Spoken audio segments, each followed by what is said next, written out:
Please stand for the pledge. I pledge allegiance to the flag of the United States of America and to the republic for which it stands, one nation, under God, indivisible, with liberty and justice for all. Thank you. If we could have the roll call, please, Sue. Mr. Arcuri? Here. Mr. Bova? Here. Mr. Brodsky? Here. Mr. Coyne? Present. Mr. D'Elia? Here. Mark Ford? Here. Mitch Ford? Mr. Motolo? Mr. Smith? Ms. Chesney? Mr. Williams? And Mr. Zawyak? Here. We have 8. Thank you. You have in your packet the October 21, 2013 minutes. Is there a motion for approval? Is there a second? Second. Any additions, corrections, deletions? All those in favor? Aye. Anybody opposed? Thank you.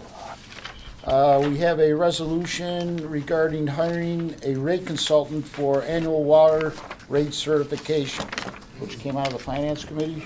Yep.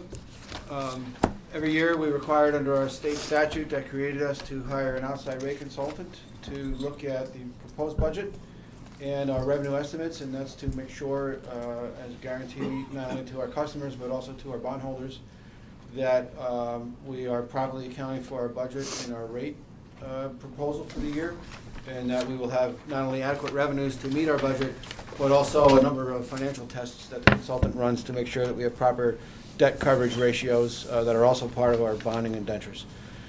For years, it was done by a firm called Black & Veatch, and the principal there that worked with us was a gentleman named Ed Marcus, who's very familiar with our organization. Ed since left Black & Veatch and started his own company called Mohawk Consulting. Under that name, he's done that service for the past few years. The board last retained Ed Marcus and Mohawk Consulting 3 years ago for a 3-year engagement. Last year was the last year of that. And so as we head into the budget season this year, and we will need that rate certification prior to the board voting on the rates in the budget, we are proposing that we renew the engagement with Ed Marcus for another 3-year term. It's extremely cost effective. It's about $5,400, and he's proposed only a 3% increase each year. And to start fresh with an outside firm and have to develop all those spreadsheets from scratch would drive that cost up rather high, we think, for the learning curve for somebody else. And so it was the consensus of the Finance Committee. I don't want to speak for Rocco, but I think Bless you. the members of the committee concurred with the recommendation from Jim and I that it would be most cost effective and otherwise to continue with Ed, who knows this task very well and knows this organization very well. If Do you there's have any anything? questions, we'll be happy to take those. Anything to add to that, Rocco? No. Any questions regarding this resolution and contract? So motion to move? Make a motion. Second. Any further discussion? All those in favor? Aye. Anybody opposed? Thank you. The next item on our agenda, a resolution awarding an award of a contract for Phase 8 Distribution System Leak Detection Survey Services. Dick? Thank you, Mr. Chairman. Yeah, you have under agenda item number 8, a resolution for award of leak detection services. Every year, we survey about 1/3 of our 700 miles, or around 230 to 250 miles of water main for leaks. Generally find under a couple of hundred leaks, and then our crews go out and do the repairs. This is Phase 8. We do about 1/3, so we've actually swept through the entire system twice, and are moving through the system for the 3rd time. We do procure under the professional service for this. We had 6 firms take out bid packages, and 2 firms responded. The low quote was from Distribution Maintenance Solutions out of Findlay, Ohio, at $22,625. We have $25,000 in the budget line item for this work. DMS has performed for us several times in the past, did a fine job for us. We would recommend that they be awarded Phase 8 for this amount of money. Is it 8 or 7? 8 or 7? It's Phase 8, actually. No, I just Might changed say that. somewhere. It says 7 on the Yeah, sorry resolution. about that. It's those Roman numerals. And when would they start their work, Dick? Actually, they're going to be starting in mid to late December. That's when they survey the work. And what we did about the same time last year, and then come spring, it's one of the first projects our crews get onto. And if we have decent weather, we can get to some of them. I said they're gonna complete it by May. I mean, they're gonna be working in the winter on this, and It's weather dependent. It's electronic equipment, Uh-huh. you know, they're on hydrants, valve covers. I see. It's a couple of three-step process. They initially survey, then they locate. After the mains are repaired, they go back and survey again to make sure that leak wasn't masking another leak.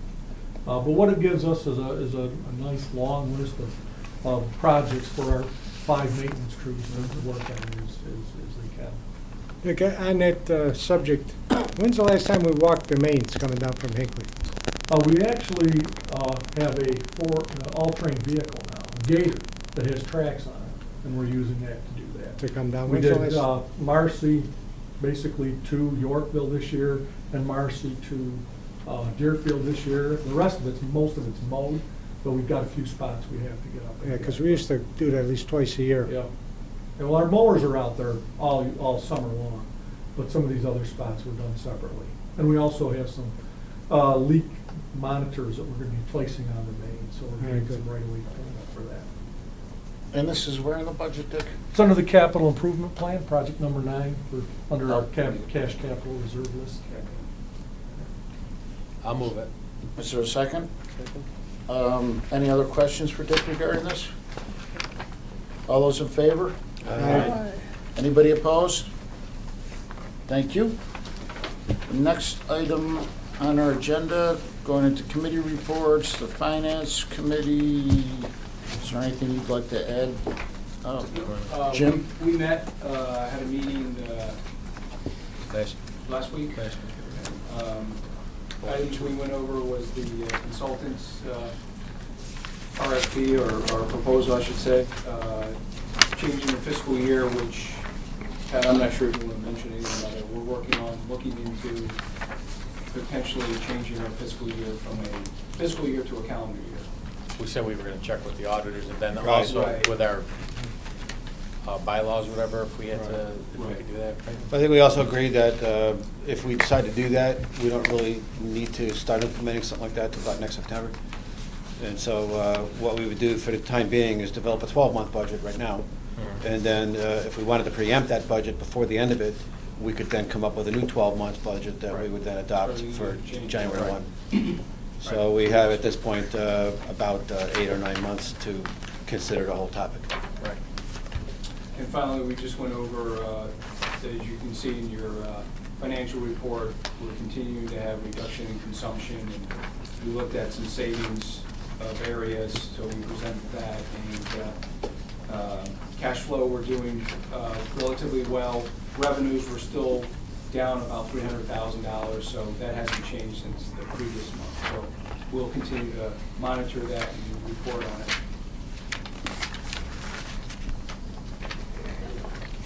Any questions for Jim regarding his report? Thank you. Thank you, Rocco. Moving on to operations, Mitch isn't here, or is this, were you there, Mark, for this meeting that came up with this resolution we're looking at? So Denny, you were the only one that was at this meeting? No, there was, I don't know who else was there. Mitch? Mitch? I don't know who else. I don't remember who was there. It was a couple of months ago. There was an actual vote on this as a recommendation to come back to the board? I don't recall there being a vote. Well, Mitch, yes. Well, Mitch, If you want to wait for Mitch to come back to explain it, or if this was Mitch's words, it's up to you, whatever you want to do. yeah, I'll wait for Mitch, but I can tell you right off the bat, I'm opposed to the resolution for whatever that's worth to other board members. Yeah, I tend to agree. I mean, when we're into employee travel, it seems to me that that's up to the executive director. I think we have a travel policy. I'm not positive about that, but I think we have a travel that was put together. It seems to me that when you look at the budget, you either put money into the budget for the executive director to expend on travel, and I think it's his responsibility to meaningfully decide who goes where and for what purpose. That's just Oh, my but wait, opinion. I'm more than willing to wait for Mitch to say whatever it is you'd like to say on it, and we can then either vote this thing in or not. Yeah, I mean, it just seems you're getting too deep into the operation of the facility when you become concerned with things Well, like I know this. I don't need the emails on this. No, That's I what know we you- have I know Pat what you for. mean. That's what we have It's a like, budget for, if we authorize it. That's what we have managers for. Yeah, right. If there's something in our procedures that calls for the second paragraph, that's something we can have a discussion on. But as far as travel rising to the board level, it is not a board level issue. Yeah, Of all the things I we have to agree. deal with, this is not one of them. The second half is already in our procedures. Well, if it's in our procedure, and then Mitch wants to have a discussion, Probably in and then Pat can have a discussion as to whether this is being followed or not, I'm all ears on that one. So we'll see, maybe Mitch will show up late tonight, or we'll pick it up in December. All right? That gets us over to the executive director's report. Okay, thank you. I sent an email out to the board last week about a grant that we received, and you may recall that this is something we've applied for now 2 years in a row. The second year, it was approved. Half the amount we asked for, there were 6 entities. It was 3 water suppliers, us, the city of Rome, and the city of Oneida, and 3 other towns that are users, which was the town of Verona, the town of Vernon, and the city of Sherrill. And so those were the 6 entities that signed on. And we were the lead agency as far as accepting the funds, but this time around, they did grant it in half the amount, which is $112,500. And it was to fund a study under the state's program for local government efficiencies. And the purpose of that program is to fund studies looking into consolidation of services and streamlining the cost and operations of government. And so the purpose of this was to look at water regionalization for the western side of the county for those entities affected. So I have not received the official notification letter yet, but what will happen next is a letter. I will meet with the state's representative from that program that covers this region to talk about how we go about doing it. And I've already spoken with several other members on the group to begin scheduling the next meeting as soon as we have a little more information on it. So I'll keep you posted as we go about, working through that program. But I do envision that we should get that done in 9 to 10 months, maybe a little bit longer than that. Most of that information is already out there, so the timing of it is really going to depend on how quickly the state can, get us moving on it. The only thing I do know is that the funds have to be expended ahead of time, and then when the project is done, you submit it as a 90% reimbursement. I'm sorry, Pat, I'm a little fuzzy tonight. Yeah. But you applied for more money, right? We did. The initial amount was looking for a maximum of up to $250,000. Oh, I said half. My math is bad. I'm sorry. Yeah, they funded it in the amount of $112,500. So a And little bit less than half. Is that enough to accomplish what you're trying to accomplish, or are you going I to be think it looking will to be. us for more money? No, I think it'll be enough because, as I said, a lot of this information is already readily available. When we first proposed doing the Verona pipeline, there was a lengthy amount of engineering work and investigation that was done for that.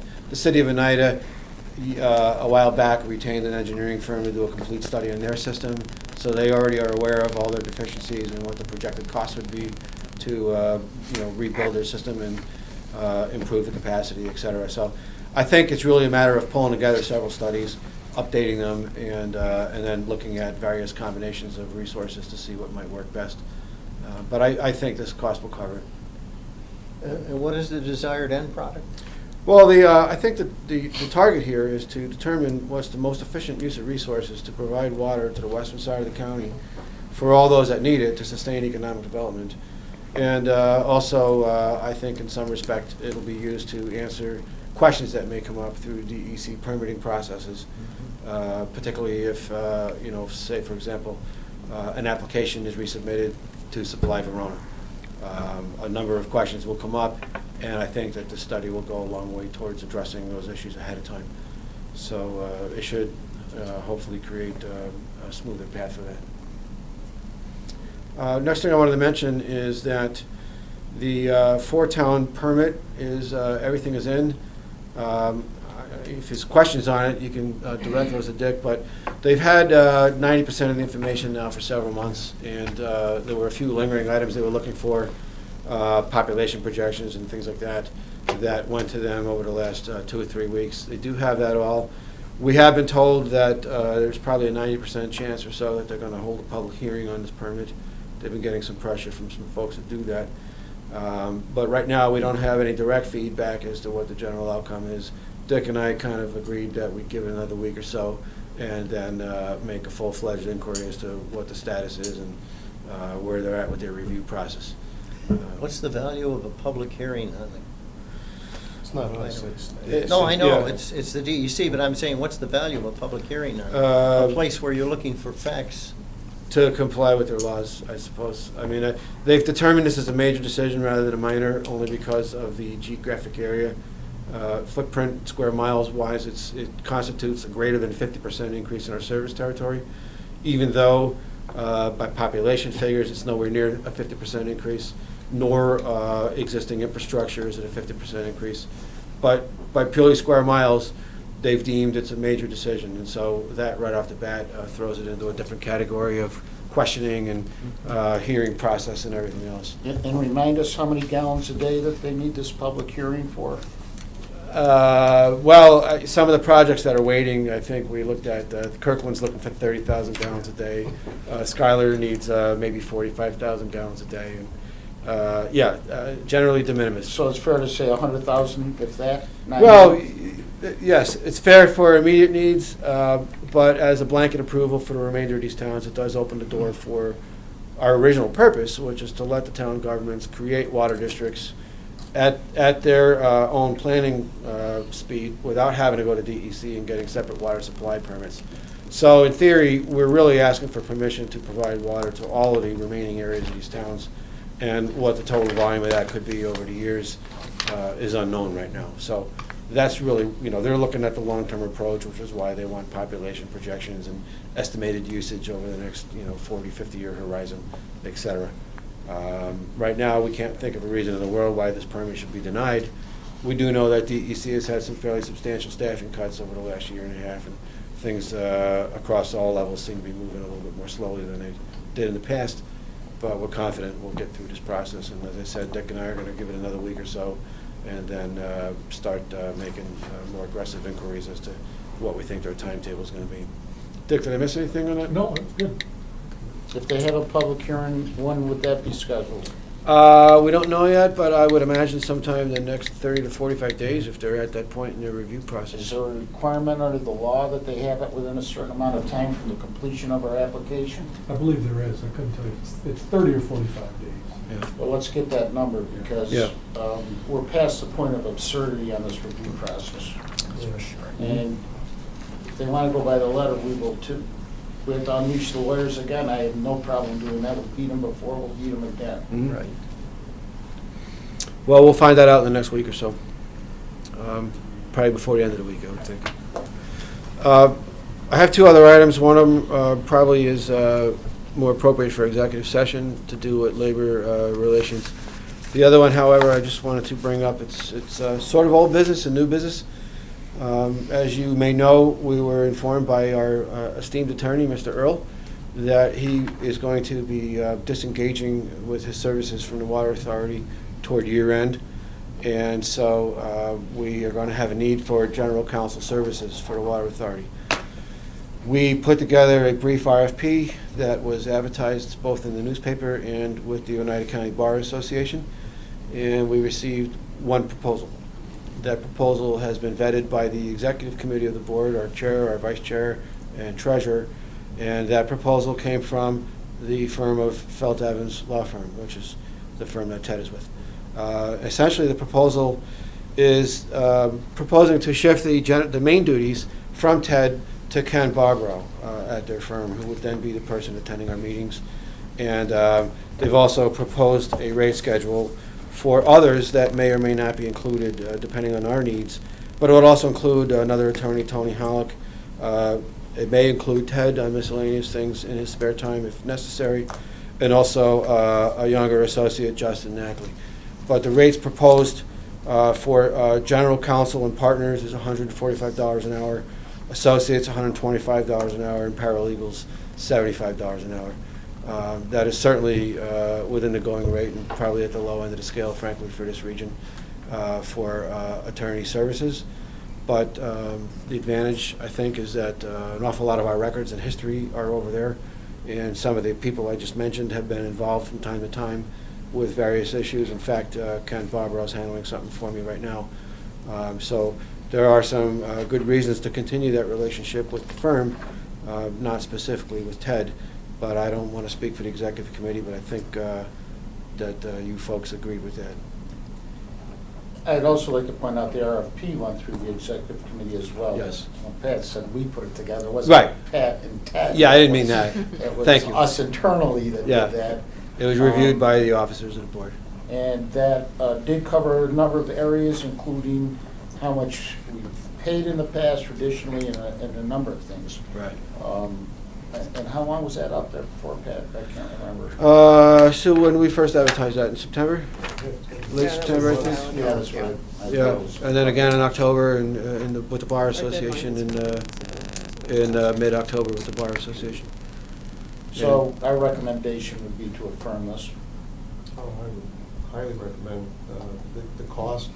We've been spoiled with the reasonableness of legal services for the board and the agency over the last several years. And this was a very reasonable addition, nowhere near what we would spend otherwise.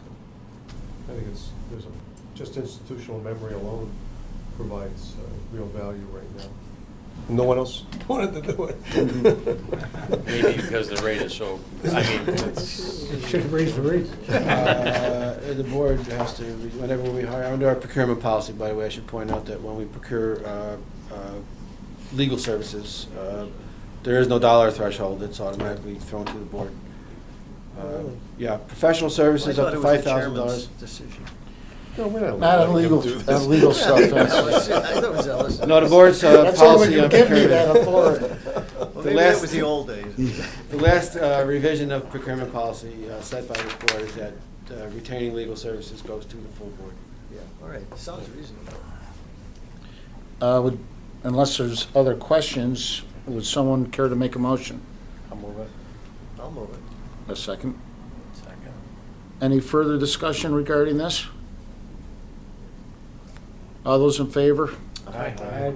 Anybody opposed? Thank you. Anything else, Pat? Not unless there's any specific questions, and as I said, I have one other update for you, which I think should be an executive session. Anything else for Pat? Any old business? Any new business?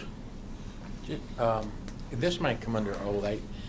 Did we talk about at the budget meeting, I forgot to mention this, about the raising the cap on the bond? We're looking at, we are looking into that. As a matter of fact, we had a conference call just today with bond counsel on it. Okay. Yeah, I just know- So we did start it then? All right. 'Cause Yeah, we we've did- done I know some we- research. We got approval from the board to go forward with it, right? Yes. Now we're just looking to see about going through the What the process. circumstances are. Okay. We spoke to our bond attorney today. Yeah, just this afternoon, we had a conference call, Jen and Scott and I, with our bond counsel and our lead financial advisor, Rick McCarthy, on this. This is the third call we've had with them. We've given some homework assignments to them over the last 2 or 3 weeks for some research. And at this point, we talked more specifically about actually drafting an amendment to the legislation. So once that draft language is available, that will come to this board and to the Finance Authority Board. And then we'll move it on out to our actual, to our legislators, our local reps.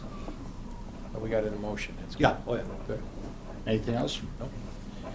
I need a motion to go into executive session to discuss employee contracts and negotiations. Second? All those in favor? Aye. Anybody opposed? Thank you.